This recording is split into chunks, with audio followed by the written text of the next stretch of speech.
कैवल्य साम्राज्य चक्रवर्ती साम्राज्य संत ज्ञानेश्वर महाराजांच्या 726व्या संजीवन समाधी सोहळ्याला आजपासून सुरुवात झाली आहे। महाराष्ट्राच्या कानाकोपऱ्यातून वारकऱ्यांच्या दिंड्या या सोहळ्यासाठी आळंदी नगरीत दाखल व्हायला सुरुवात देखील झाली आहे। या संजीवन समाधी सोहळ्याचे औचित्य साधून यंदाही संत ज्ञानेश्वर महाराजांच्या संजीवन समाधी मंदिराला आकर्षक अशी रंगीबेरंगी विद्युत रोषणाई करण्यात आली आहे।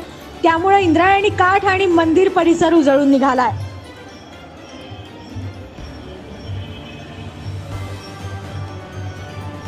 कैवल्य साम्राज्य चक्रवर्ती साम्राज्य संत ज्ञानेश्वर महाराजांच्या 726व्या संजीवन समाधी सोहळ्याला आजपासून सुरुवात झाली आहे। महाराष्ट्राच्या कानाकोपऱ्यातून वारकऱ्यांच्या दिंड्या या सोहळ्यासाठी आळंदी नगरीत दाखल व्हायला सुरुवात देखील झाली आहे। या संजीवन समाधी सोहळ्याचे औचित्य साधून यंदाही संत ज्ञानेश्वर महाराजांच्या संजीवन समाधी मंदिराला आकर्षक अशी रंगीबेरंगी विद्युत रोषणाई करण्यात आली आहे। त्यामुळे इंद्रायणी काठ आणि मंदिर परिसर उजळून निघाला आहे।